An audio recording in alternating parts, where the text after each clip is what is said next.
The deadly 4th of July shooting has come to light now that Robert Crimo III's father, Robert Crimo Jr., actually co-signed and sponsored the firearms owner's identification card for his son when he was just 19 years old. And when signing for the FOID on behalf of his son, the elder Crimo agrees that he is liable for any damages resulting from the minor applicant's use of firearms. Now, Illinois State Police will now investigate the criminal culpability for the father of the accused shooters related to the FOID's application assent. And not only did he sign for the license, he protected his son's violent past by covering up his son's threat to kill everybody, saying the knife collection in his son's bedroom back in 2019 was actually his and had the police return them.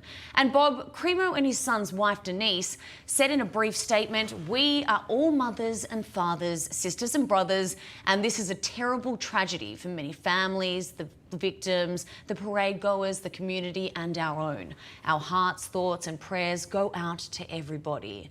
The parents tapped one of R. Kelly's lawyers to defend whatever legal battles may come their way. I did reach out to his lawyers for comment, but I have yet to get a response. It is believed that Crimo planned to head to Wisconsin after the first attack to commit a second shooting when he was caught.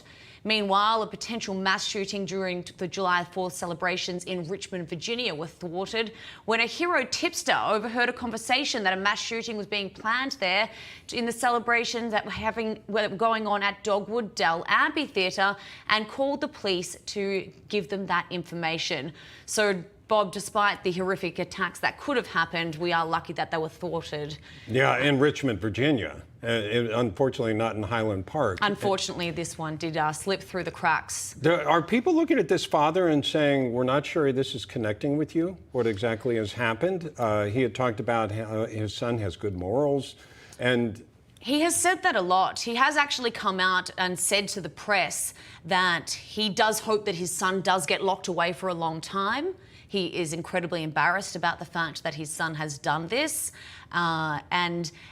Illinois police have now said that they are looking at charging him. And remember back when Ethan Crumbley, I believe his name was, those parents were charged as well. That's right. So that you've got to, when you compare the two situations, I think that it is likely that we might see the parents in this situation also be charged as well. Even though he was 21 now, so the circumstances do change.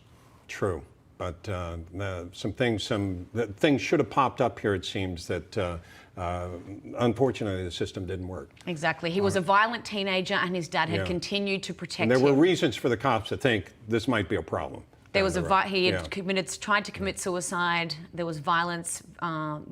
Police called to the house, and the dad had always turned them away. All right, Sarah. Thank you so much for the report.